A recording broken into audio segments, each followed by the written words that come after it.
Welcome to How to Fix It. I'm John Avlon. And the purpose of this podcast is to talk about finding solutions to the problems we face, not just endlessly fixating on the problems themselves. But one of the biggest challenges we have right now took the form of a Republican budget bill, now law, which promises to increase income inequality, massive transfers of wealth from the poor and the middle class to the super rich, while dramatically increasing the deficit and the debt. But to help us make sense of it all, and to help illuminate a better way forward, is David Kamin. He's an NYU professor and alumni of both the Obama and Biden administrations, and he has written and thought deeply about better, more fair ways to address our tax situation, to put us on a path of growth as well as fairness and opportunity. David, it's great to have you on How to Fix It. It's great to be here, and I look forward to the conversation. Well, myself as well. I want to start something sort of ripped from the headlines. Trump's long threatened threats to fire Fed Chair Jerome Powell seem to have hit another level with a letter being drafted that the New York Times got its hands on, saying that Trump would fire Powell. Just in terms of the fiscal stability of the United States, want to get your take on that. I mean, broadly, and I think this is more than about fiscal stability, though it will be about that as well, given the possible effects on interest rates that we pay on our debt, which could actually go the wrong direction rather than the direction Trump is hoping. But I think more broadly speaking, when it comes to our economic stability, this is just a tremendously bad idea. Evidence from around the world suggests that you do have better economic performance when you have an independent central bank. That's not to say that they always make the right call, and they should be subject to appropriate oversight. But the incentives you get when they are directly reporting to political leaders like Trump or other presidents is that they lose credibility and they will end up expanding at a time in which it actually may make sense to be taking some money out of the economy in order to try to get someone reelected. And given the lack of credibility, it will make it harder, not easier, for the Fed and other policymakers to actually allow us to hit targets that people want when it comes to price changes. Not everything, but a lot when it comes to price stability is about expectations and the credibility of policymakers. And a move like firing the Fed chair for made up reasons is what they seem to be on track to do if they end up doing it, would be tremendously counterproductive to all of that. So I hope that they don't actually end up going through with it. But if they did, this would be another step towards undermining the strength of the U.S. economy.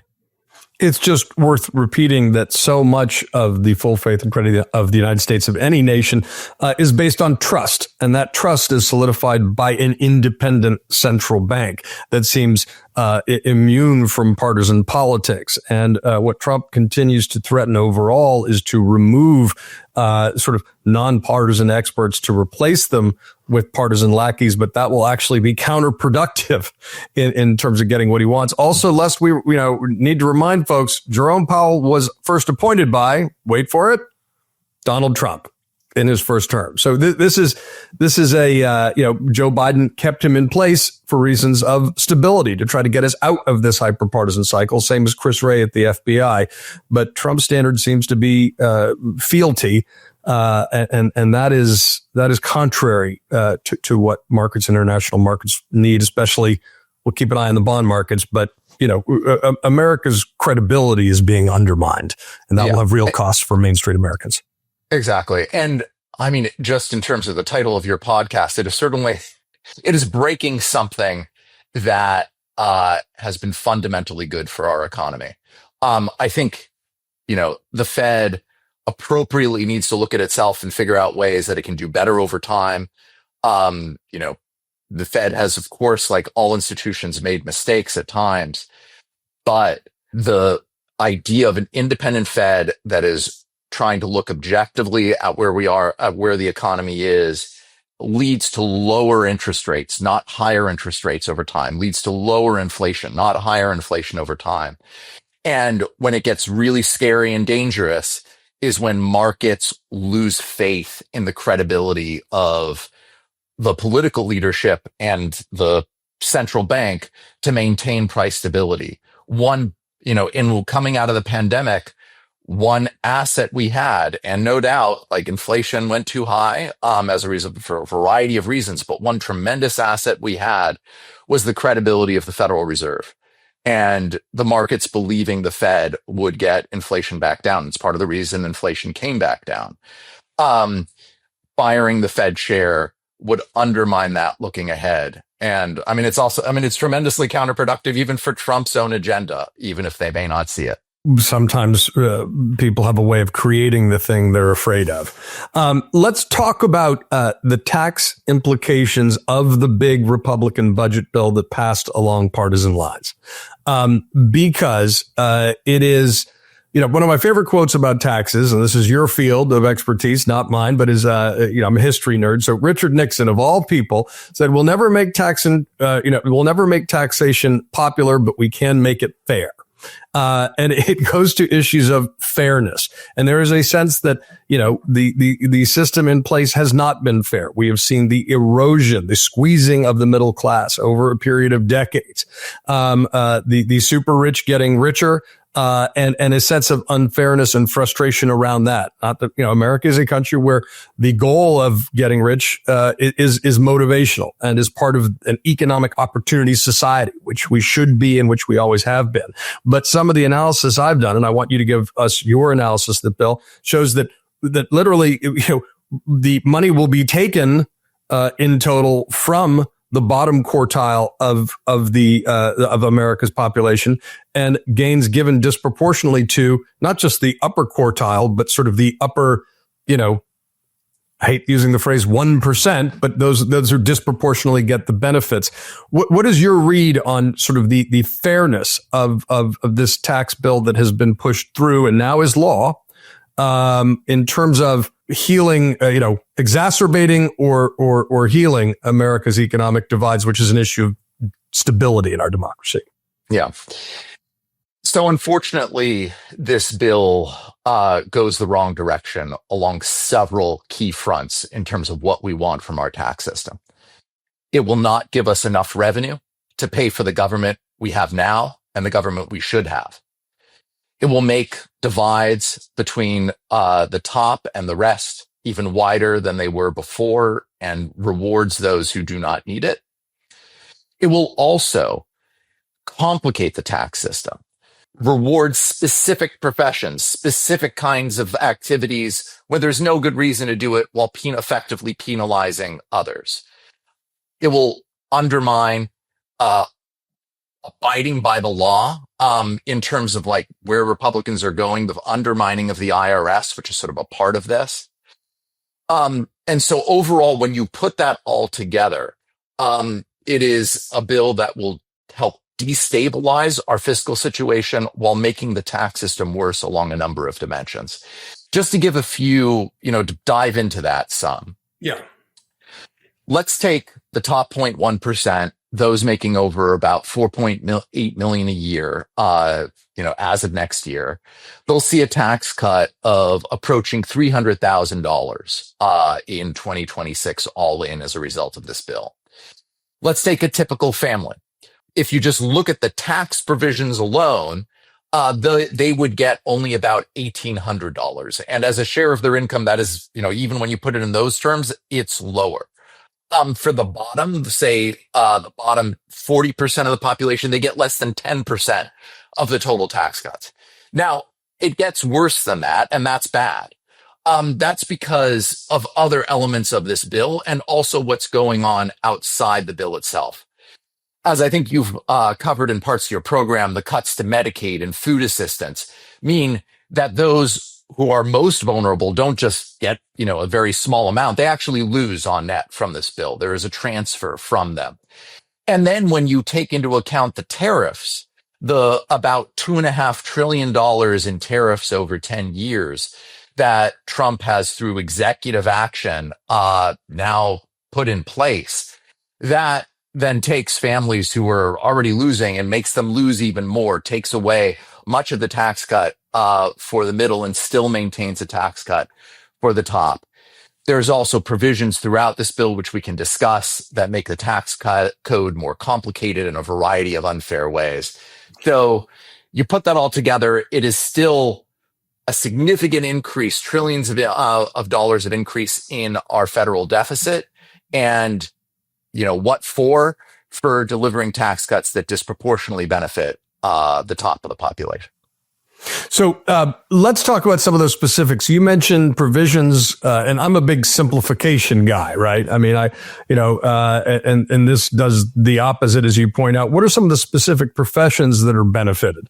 Because that's a headline that maybe didn't jump out at folks. Yeah. So who's a winner? If you are an independent contractor, but not if you're an employee. Why? Because in 2017, and what was probably the worst part of that bill, which was still actually better than the bill they just passed by a significant margin. But the worst part of that bill, which they continued, was a provision that effectively cuts your tax rate by 20% if you're an independent contractor or business owner. But it doesn't ever do that if you're an employee. So employees are losers, independent contractors are winners for no good reason. It goes on from there in this bill. Banks that make certain types of loans will now get the interest they earn excluded if that is backed by certain kinds of property in rural areas. But it's the banks that get the exclusion. And again, for no particularly good reason. They expanded a provision which was already plenty generous and which we should be cutting back when it comes to the exclusion of capital gains on venture capitalists' investments in tech startups. They don't need to have their capital gains taxed at a 0 rate. There is plenty of incentive and good incentive to invest in those companies. That was a provision that was expanded. They win. Looking at other parts of the bill, you win if you get tips, but not if you're a non-tipped employee. You win if you make overtime, but not if you're an employee who doesn't make overtime.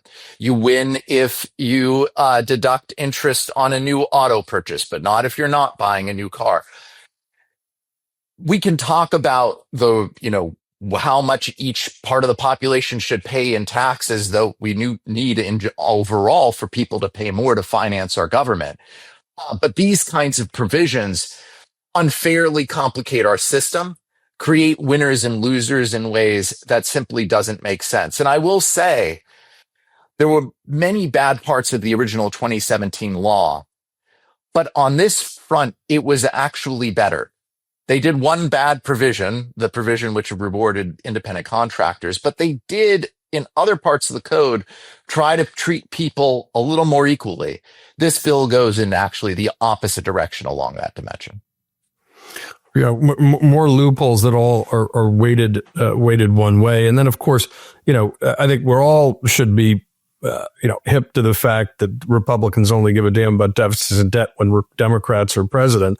But I mean, this goes in decidedly the wrong direction that digs us in a deeper hole down the line. Is that right? Yes. So this is a bill which, taken unto itself, adds over $4 trillion to the debt over the next decade. So this is not about addressing the fiscal challenge we face. And over time, we do probably have a fiscal challenge right now. We are, before this bill, we already had deficits, which were going to be in the range of 6% of the economy over the next decade, and even assuming the economy keeps growing. This takes that and ramps that up even further to around 7% of the economy before you take into account their tariffs, which would to some degree go in the other direction. But you take this bill and it's $4 trillion of additional debt, so it's doing that even as it's hurting people by cutting Medicaid, cutting food assistance, and so on. So it doesn't do that in order to lower the deficit. It does that to help finance a set of tax changes which disproportionately benefit the top, which are complicated, unfair, and take us in the wrong direction, and will make our long-term fiscal situation even more challenging. Right. And then Democrats will be in the position of cleaning up the mess. Let's talk about solutions. Let's talk about it, not to this bill, because this bill is now law, but an alternate path. Because there is a different way, there is a better way. One of the things you talk about is tax reforms that could raise significant revenue. One of the things, like the corporate tax rate, which previous to the last bill was higher than many of our international competitors, right? I think a strong case can be made. You need a lower basis, but you could have paid for that or raised revenue by closing certain loopholes or making sure that there was a global minimum tax on corporations, which I know is something you've worked on. Talk about those kinds of tax reforms that would raise revenue without raising people's taxes, particularly in the middle class, which to me is the opposite direction of what we should go in. We have for a variety of ways of making our tax system better from here. Though I do think this bill and the last several decades of tax politics have left us with a very, very real challenge. And so just for a moment before I step into the solutions, I also want to just reflect on, it's been 2 decades now of tax cutting, right? Started under George W. Bush, continued under President Trump. Altogether, you put it together and you're looking at tax cuts, which are cutting our revenue by, well over 3% of the economy. If we hadn't done all of those rounds of tax cuts, we would not right now be talking about a significant fiscal challenge. We wouldn't have one. Now, I think, that happened. Looking ahead, based on the system we now have, I do think one priority will be coming up with a corporate tax system that maintains incentives to invest and raises considerably more revenue. And I think that we can actually, meet that mark of not significantly undermining incentives and also not creating paper transactions which push profits overseas, and get considerably more revenue for our system. Over time, what we've seen is even as corporate profits have increased as a share of the economy, corporate tax revenues have decreased. That's due to a variety of things, including offshoring of profits, people being able coming up with even better ways of planning and avoiding the tax system, and other developments as well. I think that we have an opportunity now, as you said. One way we thought to try to address some of this was to negotiate internationally, have the world set a global minimum rate so that corporations would no longer be able to entirely avoid tax on significant shares of their profits by simply reporting them in low tax jurisdictions, even though they're not actually earned there. And that gives the United States greater ability to raise its rate, and do so without some of the same kinds of behaviors that we saw in our old international tax system, where corporations would then sometimes just report larger and larger profits overseas. There are also reforms we can do to our international tax code to further prevent that, and in light of the global minimum tax that was negotiated.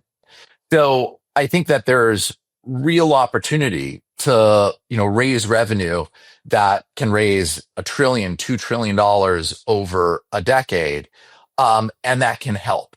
Now, that alone, I think there's real and important reforms that we can do. And just to be clear, the 2017 law and the bill that was just passed did not go the right direction overall when it came to revenue. There were a few ideas there that are actually worth building on, like they too created a minimum tax on foreign profits. They didn't make it strong enough. What was in the bill that you thought actually was not sufficient, but a step in the right direction? The old international tax system prior to 2017 was already fundamentally broken.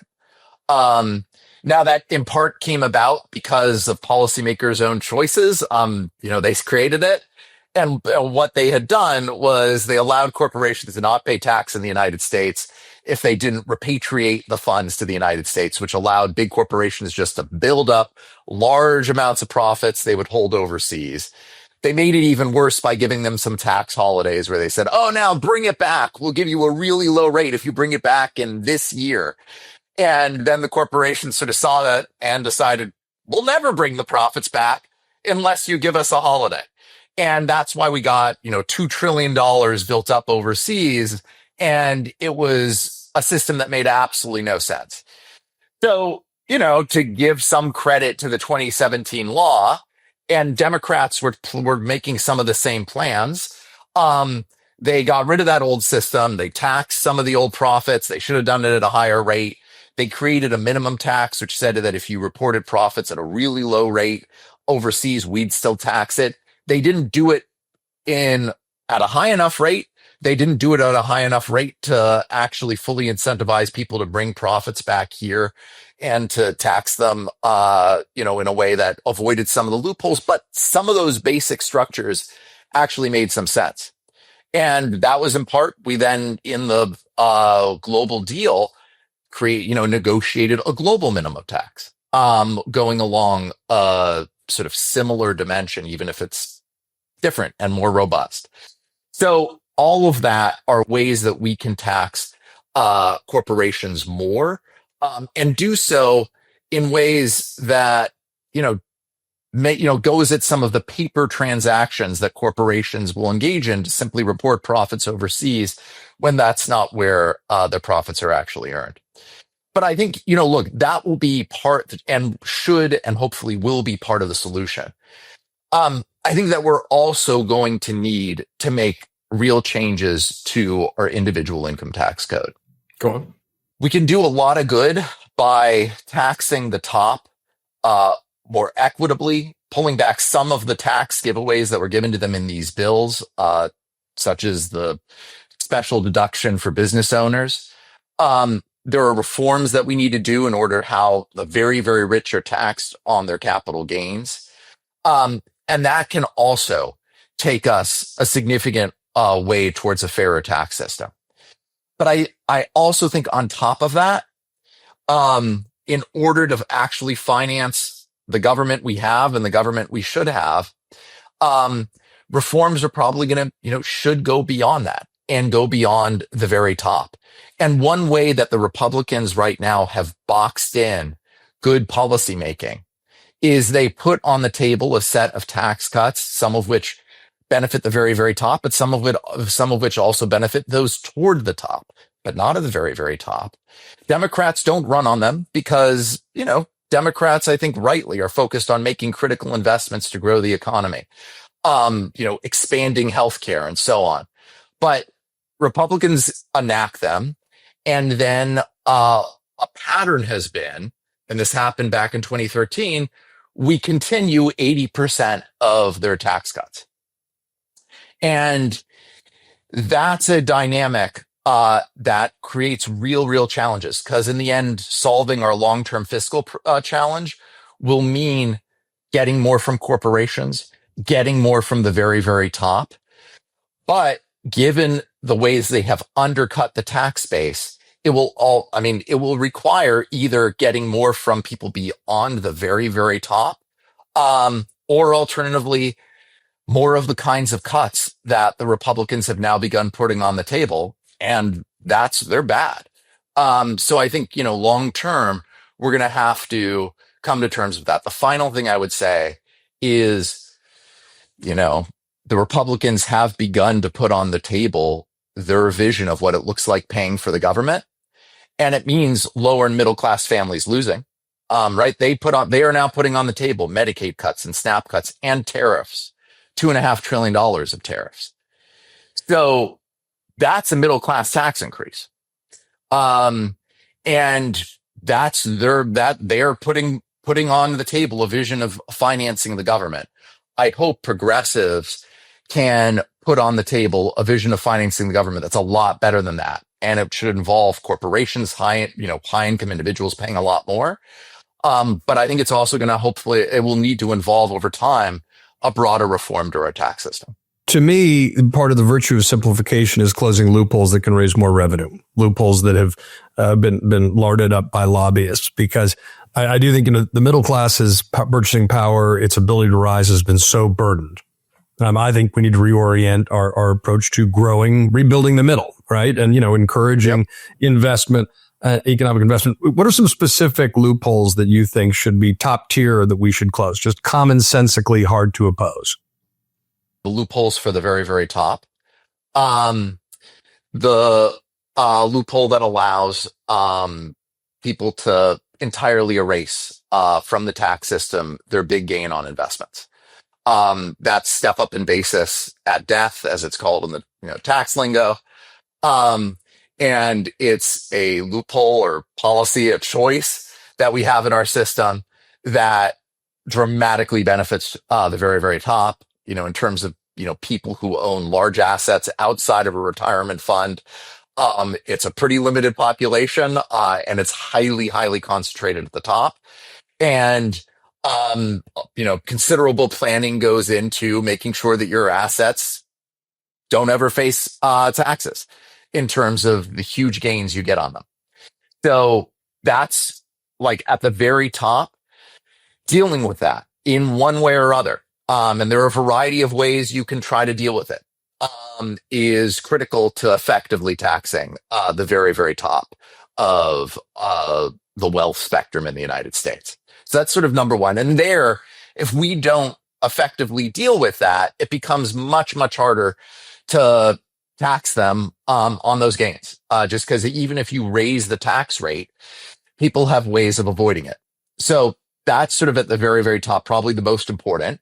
There are others too, like the new expansion in what they call small businesses in terms of investment by venture capitalists, but is really investment in Silicon Valley startups, which do very well. And to be clear, people should be able to get rewards from doing well and investing in startups, but there's no reason to give them a zero rate. They have plenty of incentive to invest in startups. So choices like that should be addressed. What we call loopholes and things that make the tax system unfair, some of that's at the very top. Some of that is multinational corporations, like their ability to shift profits overseas. But some of it goes beyond the very top and corporations. That includes, for instance, the special deduction, the 20% deduction that reduces your tax rate by 20% if you're a business owner, an independent contractor. And, there are I recognize there are political barriers now that the Republicans put that in place in 2017 to getting rid of it. Because, when you say you're getting rid of it, you get attacked by saying, oh, you're going to hurt small businesses. But it just doesn't make any sense to treat employees differently than an independent contractor in terms of their taxes in that way. And that's an example. And this bill puts in more, some of which is about the very top, but some of which isn't. Like the new exclusion for overtime, the new exclusion for tips, the new deduction for debt on when you take out a loan on a vehicle. I hope that those don't get continued. They made those particular ones temporary, but that is an example of further larding up the tax system in ways that just don't make sense, rewarding some, but not others. So, interestingly, on the inheritance tax, with the Republicans reframe as the death tax, certainly there are thresholds to make sure that, people will have to sell family farms, businesses, historic homes. But I'm writing a book on Teddy Roosevelt right now. And in 1910, he was actually advocating as an alternative to a federal income tax, a stepped up, inheritance tax, which I think is, we forget around the time that this happened 110 odd years ago. There was a lot of dynamic conversation about the best way to be fair and to grow a society where an opportunity economy. Would you just walk us through the mechanics of how a hugely profitable corporation can pay no taxes? Because I think that's one that's terribly just commonsensically confusing to people, and then how to fix it. So Look, I think the main tax maneuver that large corporations can use and that no one else can is offshoring profits. You as an individual can't do it. We tax individuals on a global basis. And so it doesn't matter where you report your income, the US should be able to tax it. Small businesses can't. Why? Because small businesses don't have branches in low tax countries overseas. But if you're a big multinational, you offshore your profits. How do you do it? There are a variety of ways, but the main way is you basically have transactions within your corporation where you make it look like the thing that is making all the money is in that foreign country and not in a higher tax country like the United States and others. And just moving money around with accountants. Right. That's the big way you do it. There's a whole sort of industry around it, often called transfer pricing within the company, in order to try to maximize the profit in the low tax country. And it's the way that over time, these companies, take a pharmaceutical giant, they do this tremendously. A huge amount of their profits get reported in low tax countries like Ireland, for instance. When you look at like their actual full business, and it's just like, it is wildly disproportionate to the actual activities occurring in the low tax country. And so, that's the basic problem when it comes to big multinationals, the sort of the largest of the, loopholes and planning maneuvers they do. But there are ways to address it. And we are a powerful country that leads the world. That was part of the reason why we helped negotiate the global minimum tax deal, which would help address it. And the United States has an ability to tax its corporation on their foreign profits at a higher rate, partly backed but now by the global minimum tax. So that's, there are solutions to this challenge. They will, we thought that they are best done globally through a global agreement that helps prevent some of this, because otherwise you are still fighting corporations when they could still go to a really low tax country and just not face tax there. And so your rules have to try to stop them from doing that. It becomes easier when the low tax country simply isn't low tax, because, there's a minimum tax, in that low tax country. So there's ways that we've now put in place that we can build on, to try to stop it. And to be clear, this is an advantage that big multinationals have over everyone else, because they can engage in this maneuver that no one else can. Right. And this is about sort of guardrails. It's about rules of the road, right? And which don't exist and can be exploited, in ways that, the Main Street small business gets screwed because they can't afford a phalanx of lawyers and accountants. I want to close on this. You will be, no doubt, you've worked in the last two Democratic administrations. You will be no doubt advising people, who are thinking about running for president. Just what is your vision for a simple, tax message, economic message for Democrats, that would grow the middle, simplify, have fairness, but encourage economic growth, not retard it, which is always the hit on a lot of Democratic plans. What's your vision for what a pro-growth Democratic tax message would look like?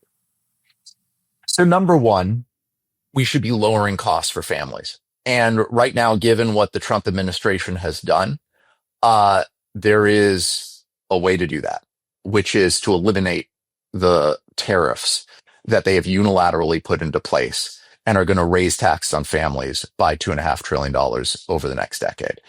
They do raise revenue. They are the wrong way to raise revenue. That is a burden on families. And we have better ways to do it. So I think part of the message and vision should be, how do we have a tax system that is fair, that is simple, encourages growth? And we have a contrast, a system that, we just saw larded up. We cut taxes disproportionately for the very top, and where they are replacing some of the revenue and some of the deficit increase. Not all of it, but some. But they're doing it in fundamentally unfair ways, and in ways that will, in fact, be counterproductive for our economy, such as in the form of tariffs. So lower cost agenda by getting rid of the tariffs.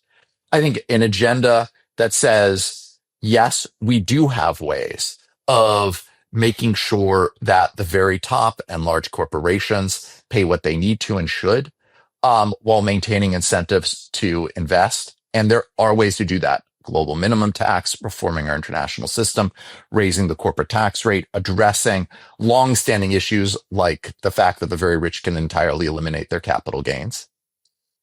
I also hope that we can have a serious discussion about simplification of the tax system and eliminating some of the provisions which just don't make sense and reward some at the expense of others. And that's things like, independent contractors, but not employees, and so on. I would hope that that could be a part of the discussion. Finally, I do think that there are ways, and we didn't touch on this, but there are ways to make the experience of our tax system better along several dimensions. We should have a system where tax filing is easy for the vast bulk of families and low cost. That was part of the direct file system. That was a public filing system. No need to pay TurboTax.